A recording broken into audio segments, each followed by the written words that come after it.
On commence ?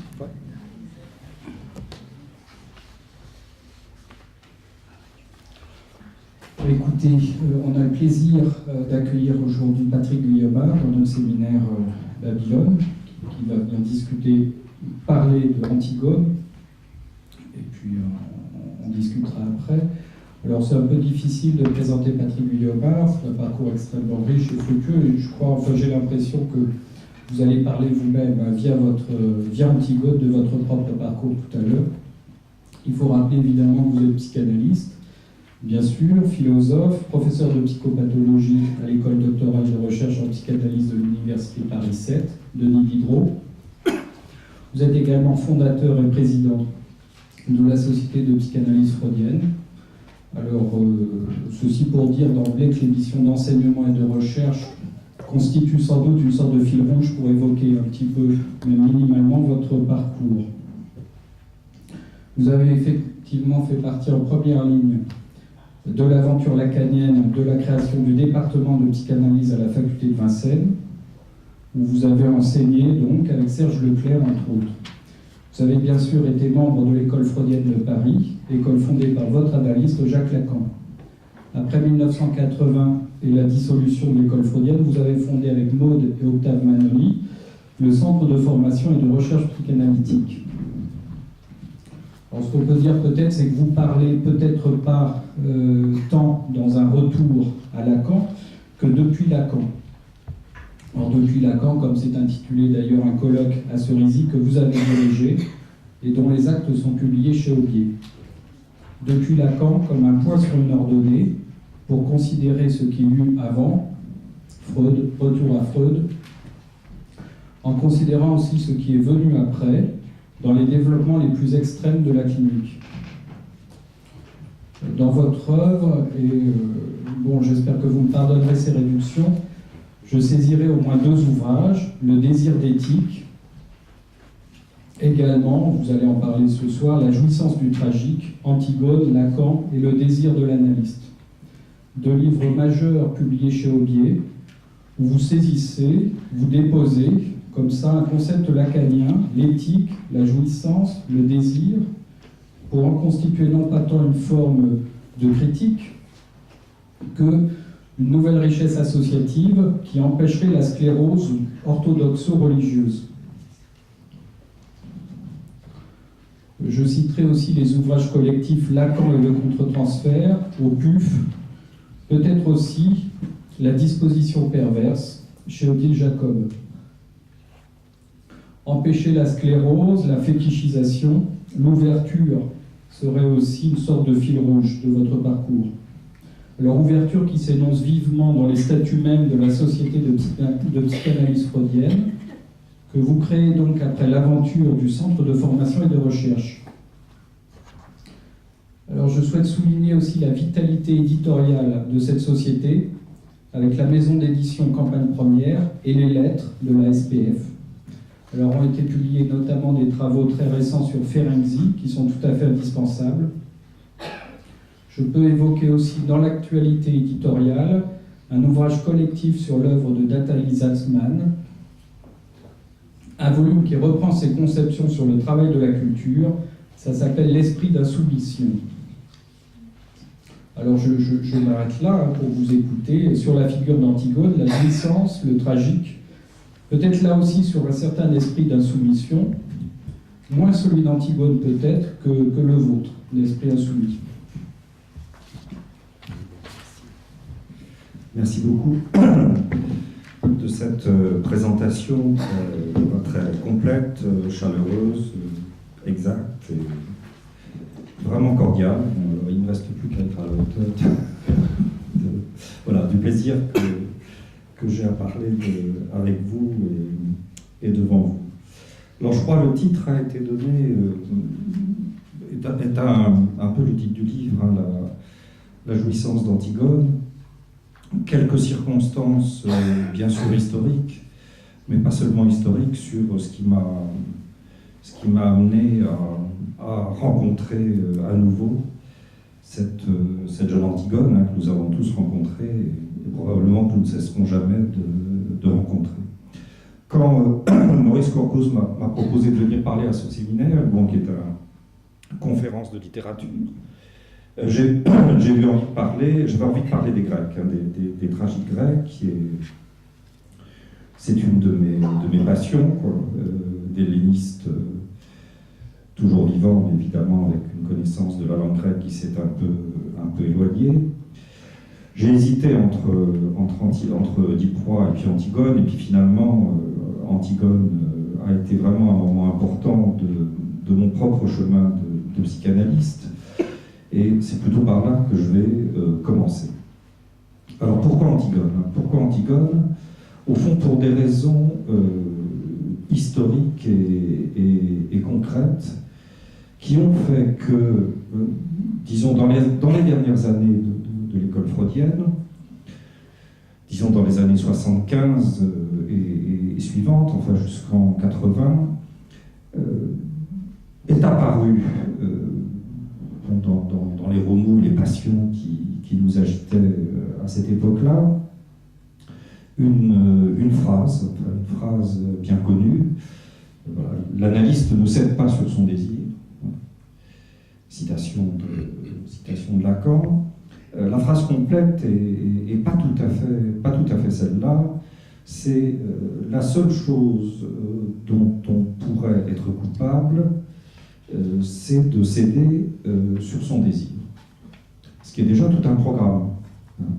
C'est un double programme, puisque d'une part, ça suppose une interrogation sur la culpabilité, la valeur de la culpabilité, et puis peut-être le désir d'aller au-delà de certains registres de culpabilité, voire de ne plus être coupable, ou de dépasser la barrière de la culpabilité, vieille et forte question.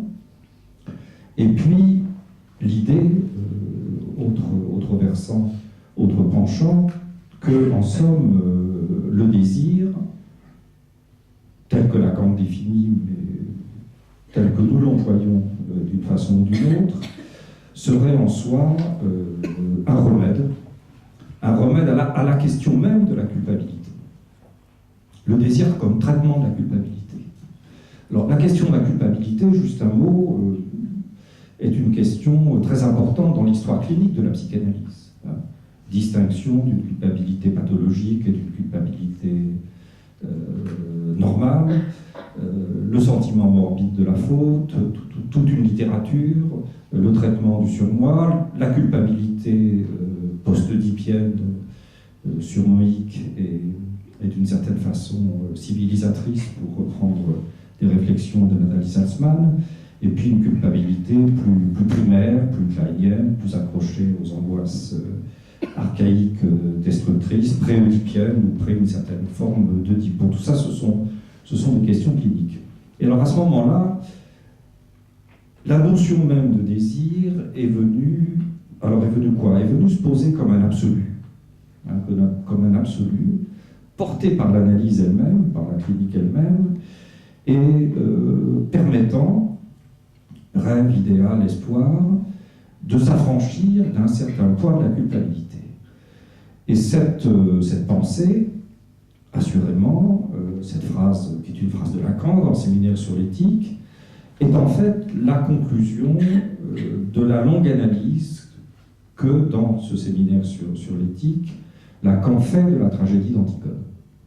En somme, en résumé, Antigone promue comme exemplaire, hein, comme exemple exemplaire, hein, du désir dans son absolu, désir dans son absolu, et d'un désir, par conséquent, franchissant un certain nombre de barrières, au risque et au prix de sa propre mort, assurément cherchée et souhaitée, et représentant donc cet absolu du désir.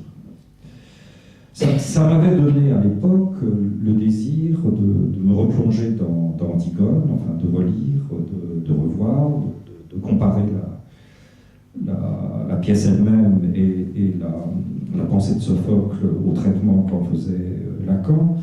Et au fond, c'est de cet ensemble de réflexions qu'est sorti ce livre, et puis dont je vais vous parler brièvement dans cette conférence. Antigone est devenue une héroïne moderne. Une héroïne, ça n'a pas toujours été le cas. Ce n'est que depuis la fin du XVIIIe siècle, contrairement à Oedipe, contrairement à d'autres figures tragiques des tragédies grecques, que la figure et le personnage, le mythe peut-être, d'Antigone a suscité un intérêt et des études.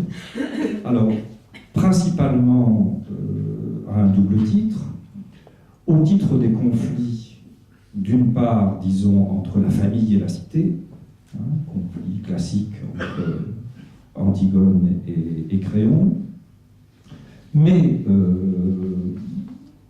conflit traité par Hegel dans l'idéalisme allemand, et ce moment crucial de la philosophie, conflit traité aussi à sa façon par Hölderlin, j'en parlerai peut-être tout à l'heure, après la Révolution française et dans une perspective totalement différente de la perspective hegelienne.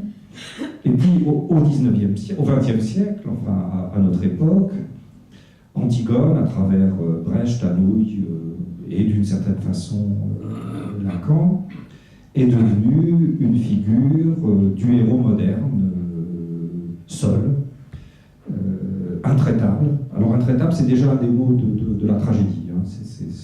C'est une parole que Créon dit à Antigone. Il lui dit « Tu es intraitable comme ton père était intraitable ». Donc intraitable, c'est pas simplement un qualificatif, c'est la reconnaissance d'une filiation. Créon le dit, dans la famille, vous êtes tous intraitables. Il n'y a aucun doute. Bon. Donc ça va un petit peu plus loin qu'un hommage, enfin, c'est vraiment déjà l'indice d'un conflit. Donc Antigone, bien sûr, héroïne intraitable, et incarnant un héros moderne, seul, dans le monde, face à des pouvoirs et à des contraintes auxquelles non seulement il refuse de s'adapter, mais auxquelles il n'est absolument pas question ni de s'adapter, ni de transiger, et encore le moins d'accepter, et présentant en somme une figure tragique de la solitude de l'homme moderne. Et c'est plus qu'une lecture, enfin, cette appropriation, mais les tragédies sont aussi faites pour ça, cette appropriation du personnage d'Antigone a profondément bouleversé la lecture précédente ou les lectures précédentes de la tragédie, mais encore plus profondément ce que nous pouvons connaître, penser et savoir de la nature même de la tragédie pour les Grecs, pour Sophocle qui l'a écrit, et pour le public des citoyens athéniens qui regardaient la représentation de cette tragédie. C'est-à-dire qu'il y a dans Antigone plusieurs tragédies, et c'est tout à fait légitime de dire qu'Antigone, elle choisit d'en vivre une des tragédies possibles pour refuser d'en vivre une autre. Il y a un choix tragique chez Antigone, dans l'ensemble des conflits ou des difficultés qu'elle pourrait vivre, elle en choisit un. Mais dans ce qu'Antigone est devenue, évidemment, c'est elle qui est devenue le personnage central, Créon, d'une façon ou d'une autre, étant diabolisé, tantôt tiré du côté du père de famille intolérant et possesseur vis-à-vis des enfants et évidemment des jeunes filles, tantôt de l'État bourgeois, bien sûr, insupportable, pourri et déviant, voire d'un État préfasciste ou collaborateur, ça a été le cas, et puis représentant finalement Créon toutes les figures de la tyrannie. Ce Ce qui fait que la tragédie a complètement changé de nature. Hein, et Antigone est devenue une héroïne, hein, militante, un peu christique, sacrificielle, à laquelle chacun est convié de s'identifier en tant que tel. Ça n'est en rien la pièce de Sophocle. Hein, ça n'est littéralement en rien la pièce de Sophocle, je vous le montrerai dans un instant. Mais ça a quelque chose de juste, ça a quelque chose de vrai, ça n'est pas du tout un abus dans le traitement de cette figure d'Antigone, en somme comme d'une résistante, hein, révolutionnaire, comme d'une militante, prête à mourir pour sa cause, mais évidemment laquelle. Et dans ce mouvement, alors on retrouve ce dont je parlais tout à l'heure, le désir porté à l'absolu du désir, peut-être aussi l'absolu de la cause, le refus de toute compromission et une sorte d'appel au sacrifice. Alors, je crois que à partir de cet état de fait, toute relecture d'Antigone, en tout cas ça a été la mienne, ne peut que partir du constat que nous avons tous, les hommes y compris, moi-même en tout cas, été identifiés à Antigone. Nous avons tous été des Antigones d'une façon ou d'une autre. Donc il n'est pas question de désavouer hein, ou de dénier ce type d'identification qui structure et traverse chacun, mais plutôt de le regarder un petit peu autrement. Dans la pièce, donc, l'analyse d'Antigone ou cette autre lecture d'Antigone ne peut se faire que sur le mode d'un deuil, hein, d'un deuil de lecture, d'une espèce de mélancolie travailleuse, de quelque chose qu'on laisse et qu'on quitte après, hein, pas avant, mais après, pour aller vers où c'est là que les problèmes commencent à se poser. Et dans ce mouvement cette action de revisiter Antigone, on trouve tout de suite quelque chose d'autre. Bien sûr qu'il ne vous surprendra absolument pas, surtout en ce lieu. C'est-à-dire, on trouve la question de la mort, la présence de la mort, l'attrait pour la mort, revendiqué hein, de mille et une façons, très clairement, très explicitement, très orgueilleusement, très excessivement, par Antigone.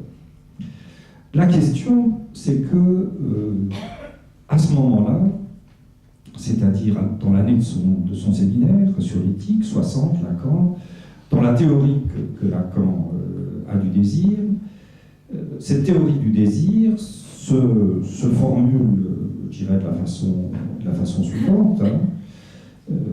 Le désir pur, hein, le vrai désir, celui qui est pur, c'est le désir de mort. La pensée, la théorie du désir que Lacan, à ce moment-là, se définit à partir de cette définition du désir pur comme pur désir de mort, de cette fonction qu'il attribue au désir de rester dans un rapport fondamental à la mort.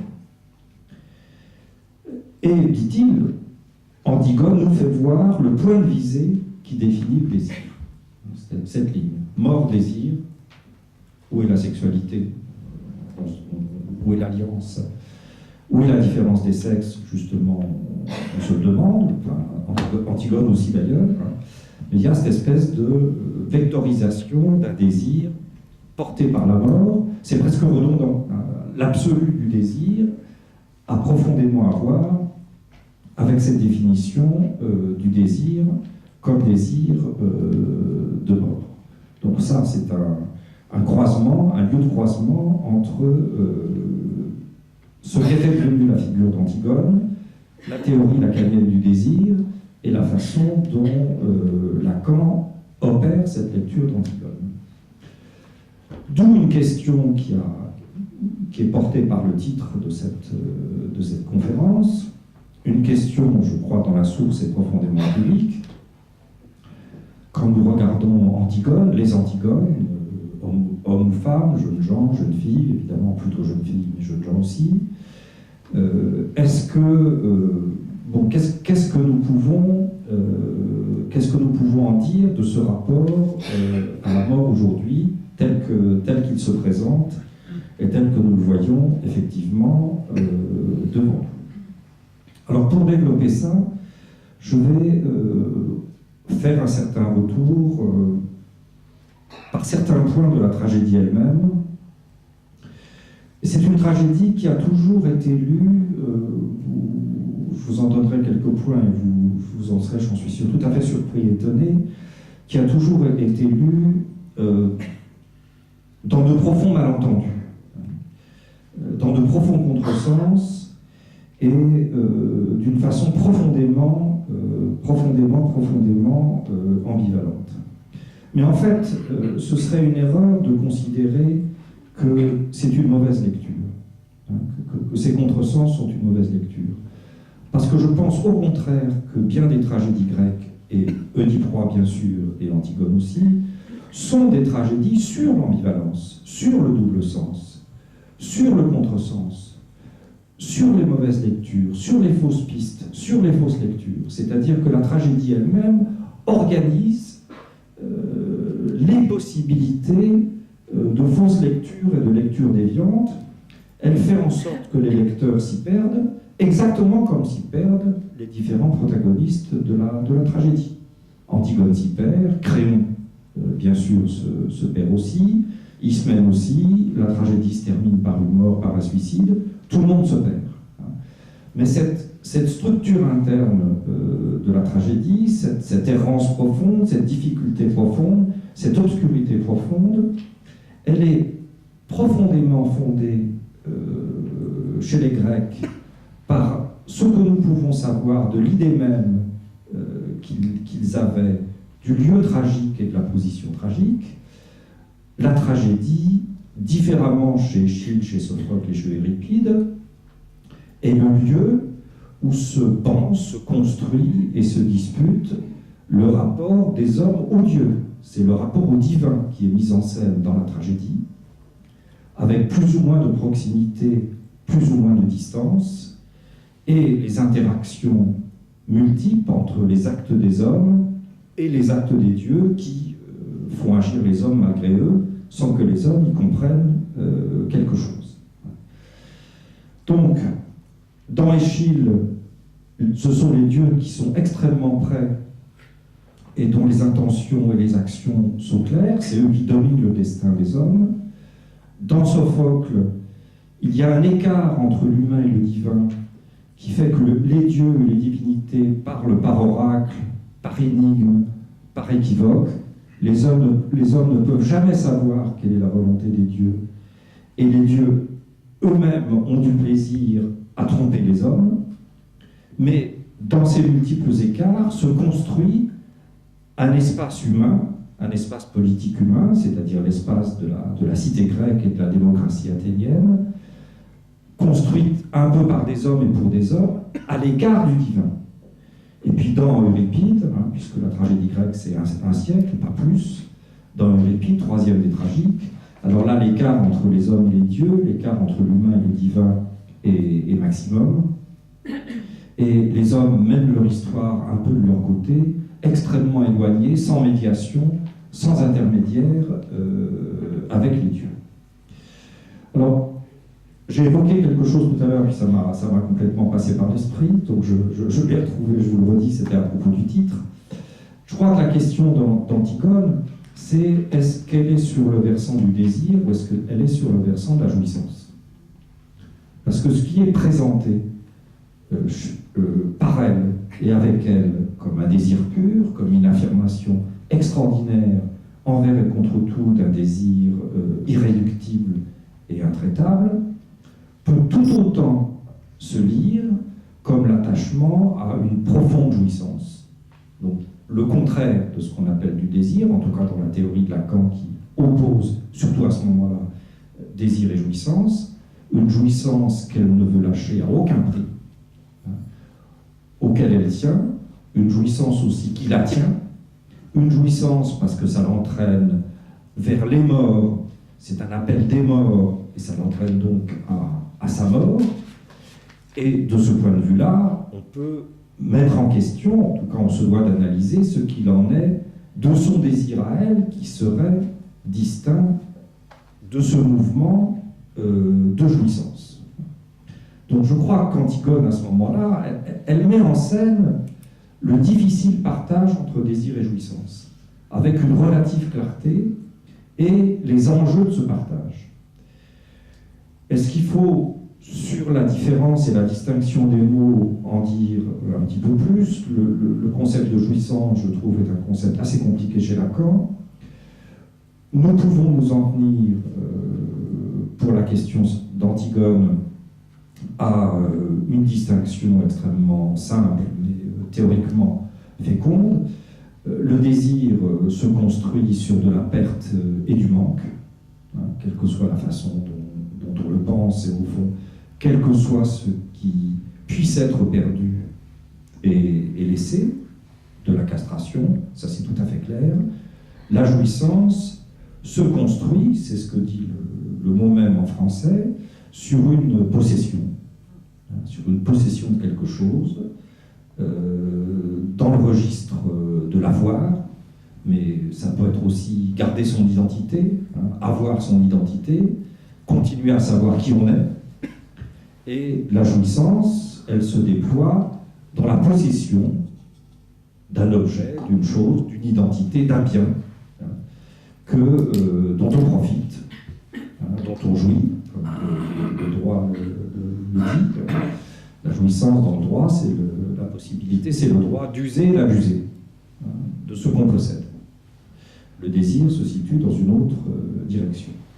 Alors il y avait un paradoxe, au fond, c'est aussi une des choses qui m'avait un peu dirigé là-dedans, entre le fait de présenter Antigone comme la figure exemplaire d'un pur désir, c'est-à-dire de quelqu'un qui a renoncé à tout, qui est prêt à renoncer à tout en ne renonçant pas à quelque chose, alors qu'en même temps, on peut aussi bien dire qu'elle est dans une pure jouissance, puisqu'elle est prise par cet attrait de la mort, hein, qu'elle met en scène, auquel elle succombe, et qui l'entraîne avec une décision qui ne laisse aucune chance à personne, hein, ni à elle-même, ni à Créon, ni à sa sœur, ni à la cité, ni à qui que ce soit autour d'elle. Jouissance, désir, en effet, tout est la question est effectivement là. Et les thématiques essentielles sont la question de la pureté et de l'impureté. Qu'est-ce que c'est que la pureté psychique? Comment peut-on analyser le désir de pureté? Est-ce que vivre, ça n'est pas dans le registre d'une certaine impureté? Est-ce que le sexuel et la différence des sexes et une origine sexuée ne nous confondent pas à un certain registre de l'impureté? Et par conséquent, est-ce que le mouvement vers une pureté n'est pas toujours un mouvement vers une purification qui, dépassant ou écartant tout ce qui est du registre de la différence et des sexes en particulier, ne peut conduire que, effectivement, à la mort. Alors sur ce point, j'évoquais tout à l'heure la philosophie, j'évoquais tout à l'heure la figure de Hegel. Les philosophes idéalistes allemands, de Wallis par exemple, considéraient que le suicide était l'acte philosophique par excellence, hein, la perfection et la pureté de l'acte philosophique, puisqu'en somme, c'était se servir de sa liberté pour refuser la vie, pour se donner la mort. Hein, c'était l'acte absolu, hein, l'affirmation la plus pure, la plus radicale, la plus en dehors de toute concession de la liberté humaine. L'affirmation la plus pure, hein, ça veut dire c'est un acte qui ne laisse aucun reste derrière soi. Hein, sans reste, sans scorie, sans partage, entier, total. Alors faisons résonner ça avec une phrase de Lacan que vous connaissez je pense bien ou peut-être, hein, le seul acte réussi, c'est le suicide.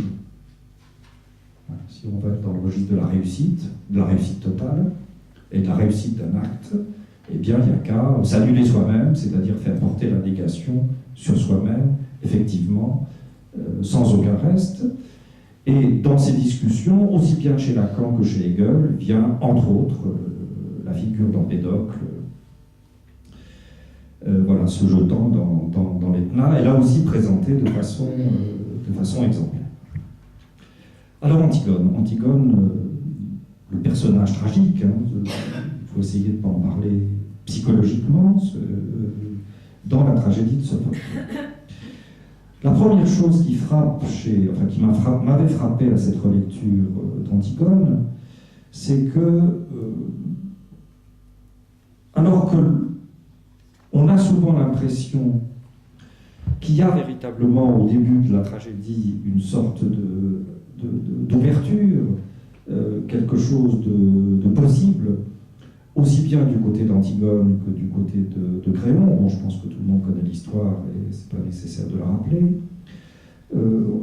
J'ai été extrêmement frappé par la façon dont, dès qu'elle prend la parole, Antigone coupe toutes les issues. Elle le dit très clairement, je suis déjà morte, hein, je ne vais pas vous accabler de citation, je suis déjà morte, pour moi la mort c'est ce que je désire le plus, c'est ce que j'attends le plus. Rien n'est plus beau pour moi que de mourir et de retourner aux enfers, où m'attendent d'ailleurs mes parents et ma famille. La vie pour moi ne vaut plus rien. C'est la mort seule que j'attends et que je préfère. D'une certaine façon, on peut dire qu'au moment où la tragédie commence, c'est-à-dire au moment où il a déjà fait cet acte de défi de mettre la terre, d'enterrer son frère mort et de jeter avec ses mains la terre sur son cadavre, la tragédie commence au moment où non seulement elle a déjà accepté la mort, mais elle est déjà dans la mort. Elle a déjà coupé tous les ponts, et elle ne cessera au long de la tragédie de réaffirmer cette coupure en rejetant avec une très grande violence toutes les mains qu'on lui tend. Ce qui fait que les rencontres ont toutes l'air de fausses rencontres. Chacun expose ses arguments, expose ses raisons, les dialogues n'en sont pas, tout est joué d'avance. Tout est joué d'avance, il n'y a rien à décider, tout est fermé. Elle dit d'ailleurs, mourir avant l'heure, c'est ce que je souhaite. Ça, c'est vraiment le premier moment de la tragédie, et bien sûr, on regarde cette tragédie avec un certain nombre d'angoisse, d'attente, on en attend les péripéties, mais en lisant bien le texte, tout est déjà fermé. Et c'est cette fermeture, cette décision irréversible d'Antigone, qui va provoquer dans la tragédie une suite de catastrophes. Alors, une suite de catastrophes et de malentendus qui ne seront pas simplement sa condamnation à mort, à être enterrée vive et à marcher au tombeau, mais qui vont entraîner chez ceux qui sont autour d'elle une suite de catastrophes et, de sa part à elle, une suite de malédictions. Alors, avant d'énumérer quelques-unes de ces catastrophes et de ces confrontations, il faut un peu revenir sur le nom d'Antigone, le nom grec d'Antigone. Antigone, c'est anti. Anti, c'est contre, mais en grec, c'est contre, opposé à, mais en même temps en face de. Paros, antiparos, etc. On trouve plein d'îles avec leur petit anti à côté. C'est celui qui s'oppose en faisant face. C'est celui qui est en face d'eux. Donc il y a quelque chose chez Antigone qui est face à quelque chose, qui regarde quelque chose, qui fait face. Son courage, c'est ce mouvement de faire face. incontestablement. Et elle fait face à quoi? Elle fait face à tout ce que porte le mot Gon, là, où il y a la naissance, la famille, l'engendrement, la fécondité, un petit peu la féminité, l'alliance en tout cas socialement. Elle est face à la question de la descendance. Elle est face à la question de l'alliance. Elle est face à la question de la famille. Elle est fiancée d'ailleurs. Hein. Elle est face au lien de filiation dans une famille. Et c'est face à tout ça qu'elle se situe et qu'elle parle. Mais elle reste en face. Elle fait face et elle reste en face, frontalement. Elle reste en face, c'est-à-dire elle reste manifestement sur le bord, sur le seuil de quelque chose, où elle se situe, qu'elle ne franchit pas, et d'où elle parle, avec une très grande une détermination qui n'a d'égal que sa propre violence. À partir de ça, si vous commencez à entendre cette anti, il y a déjà quelque chose qui peut-être commence mieux à apparaître, qu'on n'entend pas habituellement dans le personnage Antigone, mais qui pour les Grecs faisait qu'Antigone n'était en aucune manière différente, ni de Diproie, ni d'Ajax, ni d'aucun de ces héros tragiques, tous dans l'excès et tous dans l'hubris.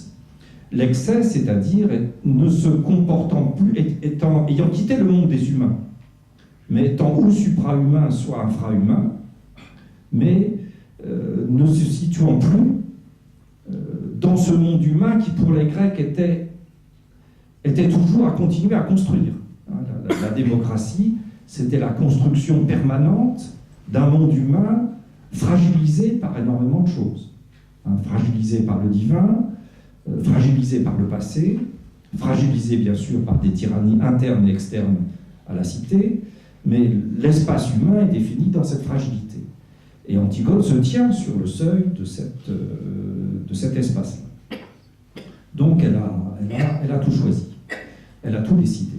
Alors quel est le choix qu'elle a fait? Elle fait le choix de ce que les Grecs appelaient la philia, c'est-à-dire la famille, au sens étroit du terme, la solidarité familiale, le lien avec ses parents et avec son frère, aux dépens de quoi? On dit aux dépens de la cité. Les lois d'Antigone opposées aux lois de la cité. C'est vrai, mais c'est pas tout à fait ça. L'univers d'Antigone, c'est celui du lien familial sous une certaine modalité. Alors, lien familial à Oedipe, aux frères, donc pas n'importe laquelle, à des morts, principalement, à des morts maudits, et devenus eux-mêmes des souillures pour la cité, donc expulsés de la cité, avec le caractère sacré qu'il comporte, à la fois bénéfique et maléfique. Voilà. Et en face de ça, il y a Créon qui représente la cité qui se construit, la cité qui quitte la tyrannie pour aller vers la démocratie, la cité qui est toujours menacée par un certain nombre de restaurations, j'emploie exprès le terme, c'est-à-dire de retour de pouvoirs tyranniques royaux et de famille en particulier, et la cité qui ne peut bâtir des lois humaines sans différencier ces lois humaines des lois divines. Et alors, si on lit bien le texte et si on regarde toutes les ambiguïtés du texte, vous avez par exemple un mot grec que nous connaissons, parce que nous l'utilisons beaucoup en français dans des mots composés, qui est le mot nomos. Il y a une opposition entre... alors nomos, c'est, disons, voilà, une loi, on peut dire ça comme ça, qui est employée tantôt par Créon, tantôt par Antigone. Mais le mot grec nomos veut dire deux choses très différentes. Il veut dire les lois divines, les lois des dieux, donc sur le versant religieux de la loi, d'une loi édictée par les dieux et qui mobilise les dieux. Et ça désigne aussi un édit, hein, une coutume, mais un édit que promulgue, une loi promulguée dans un État.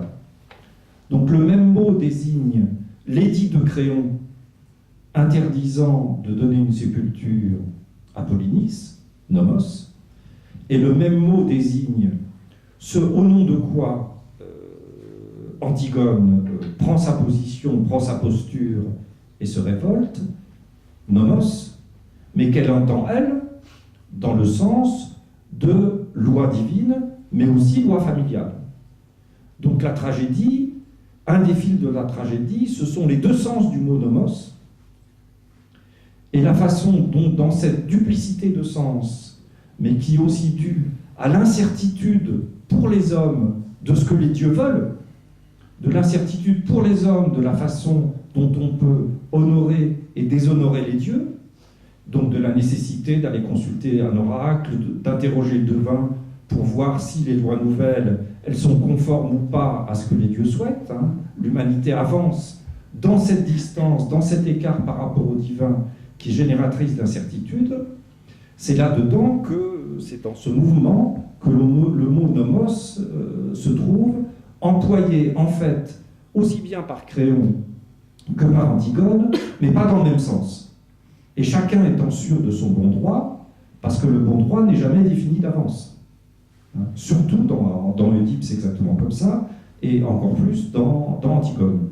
Et le fait que le bon droit ne soit pas défini d'avance génère un certain nombre de bascules et de malentendus, et par exemple permet, à un moment donné, de, non seulement à Créon, mais au cœur qui représente la cité et les citoyens, de dire à Antigone, tu as voulu être autonomos, hein, autonome, hein, comme on dit.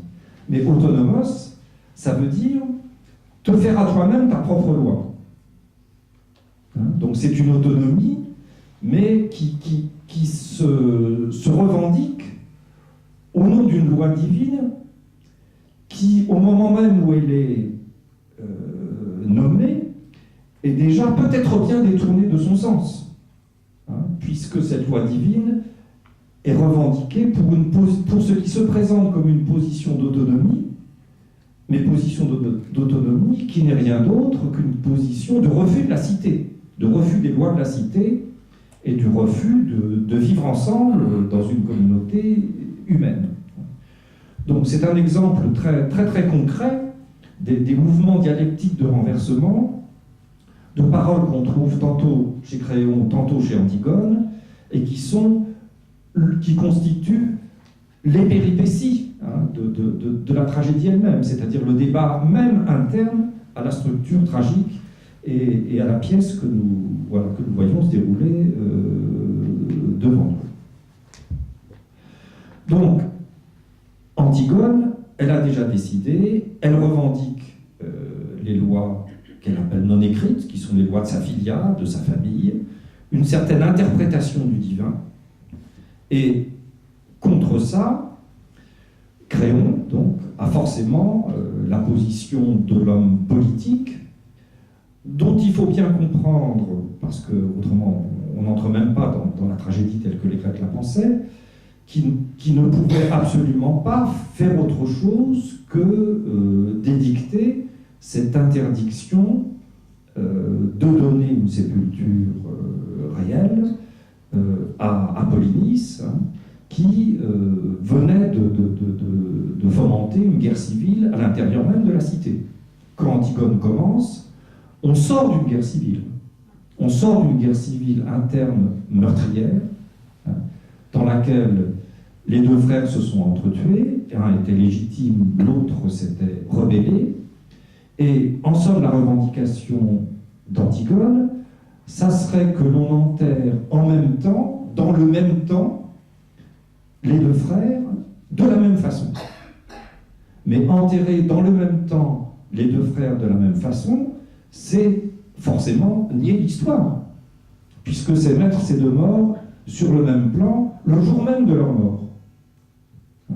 Et donc ne marquer aucune distinction et laisser se déployer, alors quoi, enfin, se déployer une guerre fratricide qui du coup devient une guerre intrafamiliale, et même plus une guerre politique, et enlever à la cité toute existence et toute légitimité.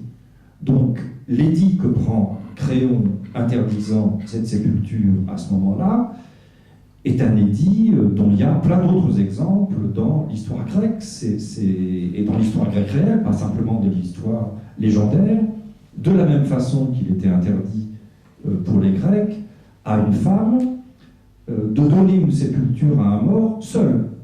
Tout acte d'enterrement nécessitait pour les Grecs la présence d'un tiers. Et Antigone, à l'intérieur de sa propre famille, enterre toute seule son frère, sans aucune médiation, sans aucune prière, sans aucun relais, sans aucune parole, de façon totalement privée et totalement interne. Rien que ça est déjà quelque chose qui sort du cadre collectif de la cité. Alors on voit bien que on commence à voir, je pense, nous commençons à voir, et vous commencez à voir, vous vous rappelez bien sûr, sur ce point, quelque chose qui commence à dessiner la folie d'Antigone. C'est-à-dire qu'elle est toute seule. Elle agit sans médiation. Il n'y a aucun tiers. Dans sa passion et son aveuglement, qui n'est pas très différent de la passion d'Oedipe, elle agit toute seule. Elle agit absolument toute seule. Et alors, quand Hölderlin commentera Antigone et commentera la tragédie de Sophocle, il la commentera de la façon suivante. Il dira Antigone, alors entendez bien, elle est anti-théos. C'est-à-dire, elle est face au Dieu, face à la divinité, face à Zeus. Mais face, ça veut dire dans un face-à-face.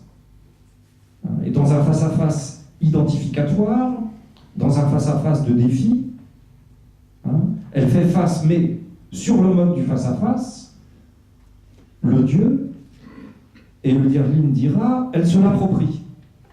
Elle est trop proche du divin. Elle s'approprie le divin. Elle parle au nom du divin. Et la faute d'Antigone, pour Hölderlin, mais pour les Grecs aussi, et pour Hölderlin c'est encore plus clair, c'est cette appropriation sacrilège du divin. C'est-à-dire d'être dans un mouvement personnel, familial, dans lequel elle peut dire « mon Dieu m'a dit », comme si elle parlait directement avec le Dieu, comme si elle savait quelle était la volonté du Dieu, comme si elle pouvait l'accomplir et la connaître sans aucune médiation possible. C'est ça sa faute.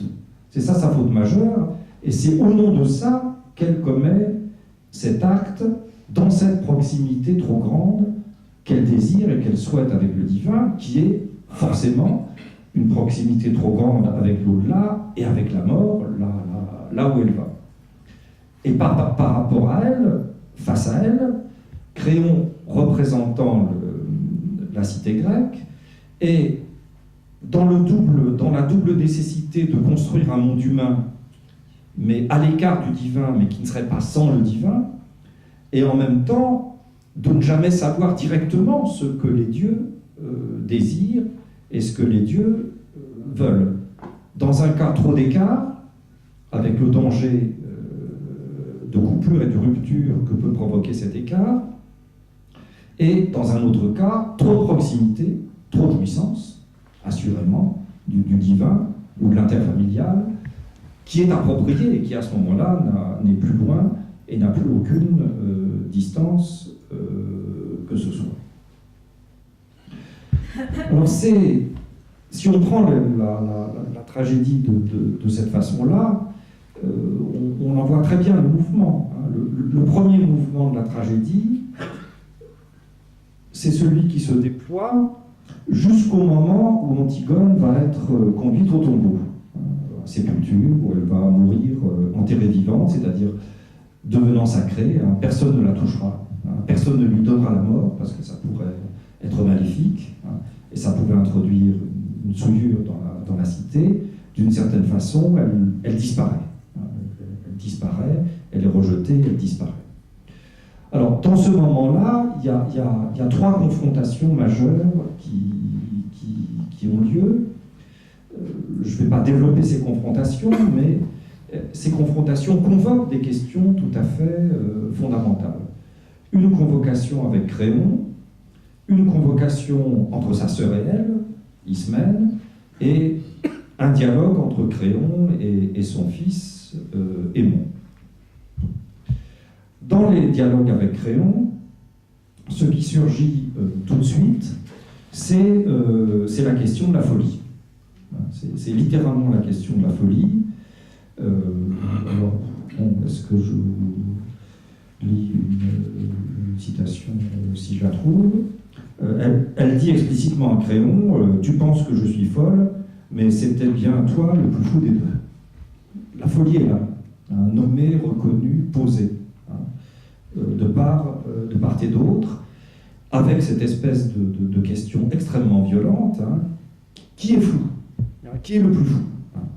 On est quasiment dans une espèce de situation clinique où évidemment c'est celui qui enferme qui est fou, et pas du tout l'autre qui est dans cette espèce de position-là.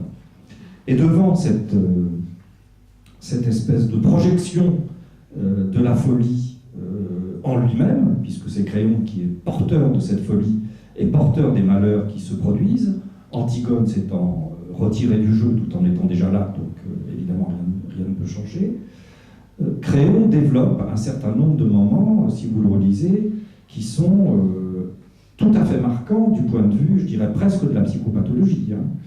Il est pris d'un moment paranoïaque, il dit « je suis dans un complot, on veut me tuer », au fond tout ça c'est une histoire de pouvoir, c'est une manipulation. Il dit aussi « tant que je vivrai, c'est pas une femme qui me fera la loi ». Brusquement, on n'est absolument plus dans la question de savoir s'il faut enterrer ou pas, on a la question de savoir qui est une femme, qui est un homme. Bon. Un petit peu plus loin, il dit j'aimerais mieux me soumettre à un homme qu'obéir à une femme. Donc, bonjour, l'homosexualité, etc., qui circule. Il dit ça très clairement, très explicitement. Et avec son fils, Aymon, évidemment, Aymon était le fiancé d'Antigone, donc l'alliance est rompue, les fiançailles sont rompues. Et Aymon essaye de faire revenir son père sur sa décision en lui disant « Tu es fou, tu décides tout seul. Celui qui décide tout seul et qui ne prend pas le conseil des autres est un fou », ce que dit le fils à son père. Et là, on voit bien que Créon est devenu aussi fou qu'Antigone. Il a complètement basculé lui aussi dans une autonomie où il décide tout seul sans en parler à qui que ce soit. Et les choses se construisent là-dessus. Donc Aymon dit à son père, celui qui décide tout seul dans la cité est un fou, et ton erreur est d'avoir voulu ça. Et puis troisième confrontation avec sa sœur, Antigone Ismène. Et là, Antigone, c'est très clair, elle maudit Ismène, elle veut absolument mourir seule, elle veut être la seule sœur. Et elle maudit Ismène pour le désir qu'a Ismène de se marier, de faire des enfants et de donner une descendance. Donc elle est vraiment portée par une impossibilité ou par une haine de la descendance, dans tous les sens du terme, de la descendance d'une histoire après elle, et puis de la descendance de façon très concrète au sens de l'alliance. Et elle maudit sa sœur exactement comme dit à Colonne a pu maudire ses fils. Au moment où Oedipe allait disparaître, il y a vraiment là une suite de malédictions qui s'enchaînent et dont la tragédie nous montre à la fois la puissance, l'efficacité et la répétition. Et alors une fois qu'elle a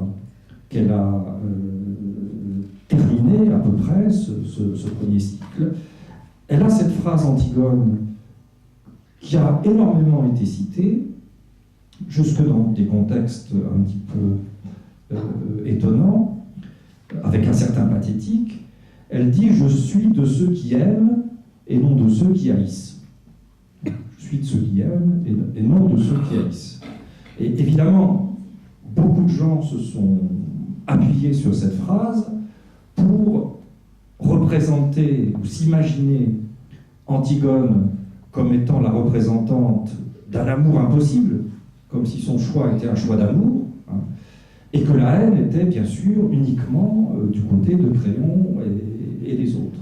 Et quand on s'est embarqué dans cette voie-là, bien sûr, rien ne s'oppose à ce que Antigone devienne très très vite une sorte de martyr, voire une sainte, hein, une vierge sainte, s'opposant à toute la noirceur, à toute la méchanceté du monde. Mais dans la tragédie, c'est pas comme ça que ça se passe. Hein. C'est-à-dire que elle prononce cette phrase une fois qu'elle est condamnée à mort. Hein.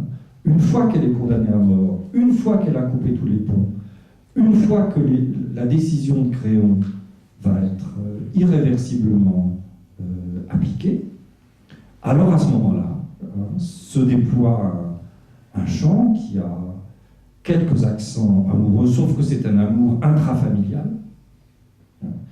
qui peut être interprété psychologiquement, je dirais, d'une façon complètement fausse, hein, par rapport au texte de la tragédie, parce que s'il y a quelque chose qu'elle n'a jamais aimé, malheureusement Antigone, c'est tout simplement ce qu'on appelle la vie, hein, même si on peut penser qu'elle n'avait pas le choix, et que peut-être c'était effectivement son destin. Alors, cette phrase a eu un destin un petit peu étrange dans les utilisations historiques d'Antigone. Hein. Est-ce qu'elle est pour la paix? Est-ce qu'elle est pour la guerre? Il y a sans doute une histoire que vous ne connaissez pas, mais qui m'a beaucoup saisi. Lorsque, après les accords de Munich, où Chamberlain et Daladier sont rentrés chez eux, Chamberlain est rentré en Angleterre, après avoir signé ces accords et laissé les mains libres à Hitler, et laissé l'espoir aux démocraties de se tirer de cette affaire-là. Donc Chamberlain a fait un discours à la Chambre des Lords. Et donc, il a terminé ce discours en disant moi je suis comme Antigone. Je suis de ceux qui aiment et non de ceux qui haïssent. Folie totale. Folie absolument totale, c'est-à-dire qu'il s'est prévalu d'une identification à Antigone et à la pureté d'Antigone et à l'amour d'Antigone, alors qu'il ne s'agit absolument pas de ça, pour justifier au nom de l'amour le pire des renoncements, hein, et justifier qu'il n'y avait aucune haine chez lui, moyennant quoi la haine pouvait se déchaîner partout ailleurs en Europe. C'est un des exemples historiques les plus, d'une certaine façon, les plus terrifiants. Hein. Des malentendus, qui ne cessent d'ailleurs de durer, de l'utilisation ou de la référence même à Antigone. Alors il y a un autre malentendu qui est assez étonnant, c'est que il y a un moment, il y a un chant du chœur qui est très célèbre, hein, et qui commence à peu près comme ça, voilà, Deinos o Anthropos, c'est-à-dire l'homme et l'être humain est quelqu'un de tout à fait étonnant, tout à fait merveilleux. Alors celui-là, je vais peut-être vous le lire. Hein. Voilà. Il est bien des merveilles en ce monde, il n'en est pas de plus grande que l'homme. Alors l'homme est l'être qui sait traverser la mer grise, etc. Il dompte les oiseaux, il a l'esprit ingénieux, il se rend maître, il est plus fort que l'animal sauvage, il peut mettre sous le joug le cheval, etc. Paroles et pensées vont plus vite que lui. Il est armé contre tout, il ne se voit désarmé contre rien de ce que peut lui offrir l'avenir. Contre la mort seule, il n'aura jamais de charme permettant de lui échapper. Maître d'un savoir dont les ingénieuses ressources dépassent toute espérance, il peut prendre ensuite la route du mal, tout comme du bien. Et il y a très souvent dans le cœur cette question, où est le mal, où est le bien? Quelle est la route du mal, quelle est la route du bien? Et tout le débat d'Antigone est un débat de la cité grecque elle-même, pour essayer de trouver à travers les obscurités cette route qui n'est jamais tracée d'avance. Qui n'est jamais tracée d'avance. C'est pour ça que les représentations tragiques étaient une sorte de débat éthique, politico-éthique permanent, représenté rituellement devant la cité, dans la quête qu'était la cité, de ce que pouvait être la voie du mal et du bien à partir du moment où ce n'étaient plus les dieux qui la dictaient. Mais les hommes avaient à la choisir, à la construire, à l'interpréter. Alors, le passage continue, toujours autour de cette merveille humaine, et voilà, il montera très haut dans le ciel, mais il s'exclut de cette cité le jour où il laisse le crime le contaminer par bravade. Alors, l'adjectif, le grec, c'est deinos. Alors, quand on regarde les traductions de deinos, deinos en grec, comme nomos tout à l'heure, c'est un mot à double sens. Ça veut dire à la fois merveilleux et en même temps, ça veut dire effrayant. Et l'idée des Grecs, c'est l'homme est quelqu'un de merveilleux, en même temps, il est effrayant. Parce qu'il peut, on ne sait jamais ce qu'il va faire, il peut faire le pire, il peut devenir fou, il peut basculer dans l'excès, il peut faire le plus grand bien et aussi le plus grand mal.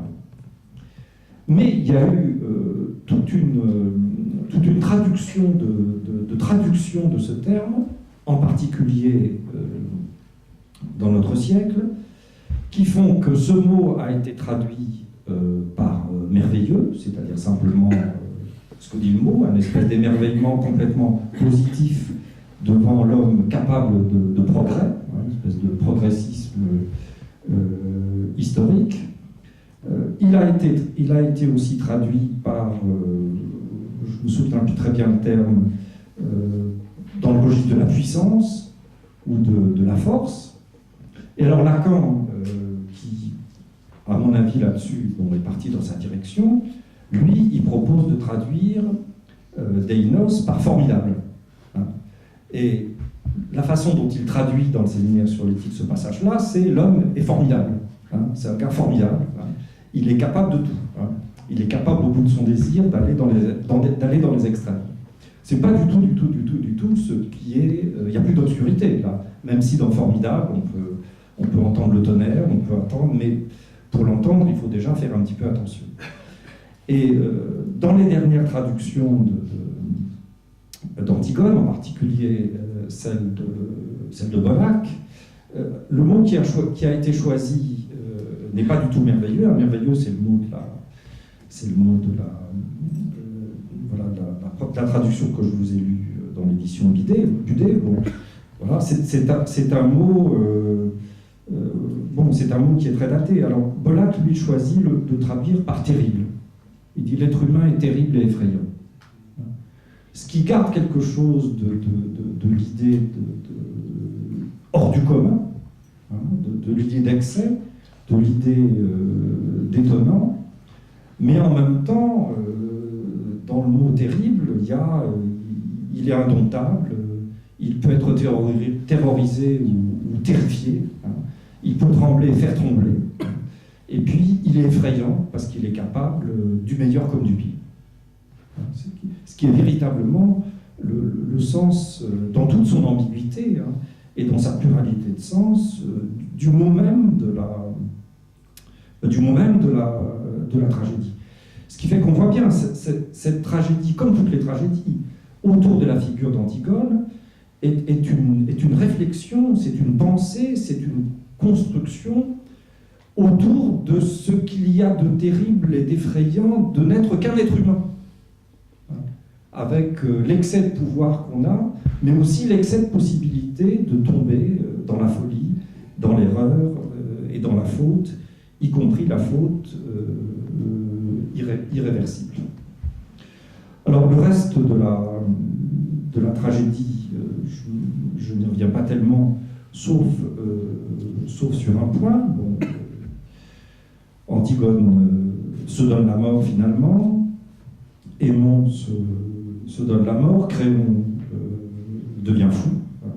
Il demande d'ailleurs à ce qu'on l'emmène ailleurs, lui-même se désignant comme quelqu'un de fou et de malades.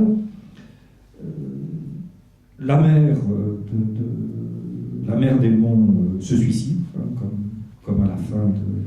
comme Jocaste à la fin d'Oedipe. Hein. Ces tragédies se terminent très souvent par le suicide hors scène d'une mère, hein, ce qui dit bien quelque chose d'une certaine violence. Et ce qui fait alors basculer la tragédie et ce qui décide Créon à changer d'avis par rapport à son édit, c'est une parole de Tirésias, le devin aveugle, hein, parole dite trop tard par rapport à la vie ou à la mort d'Antigone. Cette parole, c'est celle-ci. Tirésias dit à Créon, va, cède, alors on retrouve ce mot céder, cède aux morts. Cède aux morts. Ne cherche pas à atteindre ce qui n'est plus. Et qu'est-ce qu'il lui dit? Il lui dit que Antigone avait pris la place du mort. Elle s'était tellement identifiée à ce frère mort que Créon ne voyait plus que ce frère mort à travers elle. Et que dans cette confusion, il a sombré lui-même dans une folie. À partir du moment où Tirésias lui dit « Mais tu peux donner des obsèques à Polynice, après tout ça n'est qu'un mort. Antigone, elle est vivante, elle peut avoir un autre destin. » À ce moment-là, il y a quelque chose qui s'effondre, et Tirésias continue. Serait-ce donc une prouesse que de tuer un mort une seconde fois? Voilà. Alors, il y a d'autres représentations du drame d'Antigone dans la tragédie grecque. Hein. Il y en a une très célèbre, c'est celle des 7 contre Thèbes, Échille. Et dans cette tragédie, l'issue est totalement différente. Le cœur tragique représentant la cité se sépare en deux. Une moitié va enterrer un frère, l'autre moitié va enterrer l'autre frère. Mais à l'époque de Sophocle, 30 années plus tard, cette solution n'est plus historiquement représentable. Hein, elle n'est plus viable. Hein, cette tragédie ne peut plus être écrite comme ça. La délibération ne peut pas avoir cette issue. La cité ne peut plus se départager de la même façon. Il faut une décision humaine et il faut une décision divine. Voilà. Alors, un mot peut-être pour finir sur les lois écrites et les lois non écrites. On a souvent opposé le conflit, essayé de construire le conflit entre Antigone et Créon autour de cette opposition. Elle n'est pas tout à fait juste. Hein. Bon, les lois écrites, ce sont les lois, bien sûr, de la cité, il faut bien qu'il y en ait. Les lois non écrites, elles existent, mais il faut un débat éthique pour savoir ce qu'elles sont vraiment, faute de quoi c'est Antigone qui se les approprie et qui parle en leur nom. Et donc c'est le dieu d'Antigone contre les dieux de la cité. Et toute la tragédie consiste à faire traverser un peu ce désastre pour aboutir à cette question. Pour les Grecs, Créon était tout autant un personnage tragique qu'Antigone, quel que soit le titre. Parce que Créon, c'est alors Créon pour lequel, par exemple, Lacan a le mépris le plus considérable, cette espèce de, je crois ce qu'il dit, espèce de pauvre type minable, enfin, prêt à toutes les compromissions d'une lâcheté totale. C'est sans aucun doute pour les Grecs celui qui est condamné à vivre avec le poids de sa faute, mais parce qu'il décide de vivre, hein, parce qu'il décide de vivre. Et celui qui, à la fin de cette représentation, n'est rien d'autre qu'un pauvre humain cassé par ce qu'il a vécu, assurément humanisé, et devient lui aussi un héros tragique, mais pas du tout sur le modèle d'Antigone, hein, ni évidemment sur le modèle d'Oedipe, mais un héros tragique qui nomme sa propre folie, hein, cette folie qu'il a traversée et qu'il reconnaît, mais d'une façon, je dirais, beaucoup plus humaine, hein, et qui faisait que pour les Grecs, Créon était un personnage aussi important qu'Antigone. Dernière parole de Créon. Emmenez loin d'ici le fou qui t'a tué, mon fils, hein, le fou qui t'a tué sans le vouloir, et celle-ci, sa femme, tout comme toi. Malheureux, je ne sais que faire, ni duquel des deux m'occuper. Tout vacille entre mes mains, et sur mon front s'est abattu un sort trop lourd à porter. Commentaire du cœur, lorsque c'est le destin qui frappe, nul mortel ne peut se libérer du malheur. C'est sûr que Créon est entamé par ce malheur, mais il en sort avec une position qui n'a rien à voir avec la position d'Œdipe dans Oedipe Roi, et encore moins dans Oedipe à Colonne. Oedipe reste intraitable, et il maudit sa descendance et ses enfants. Créon se présente comme un humain défait par le malheur, nommant sa propre folie, et ne pouvant pas plus se libérer du malheur que de sa condition mortelle. Là, on est tout à fait dans une autre perspective. Voilà, merci de m'avoir écouté.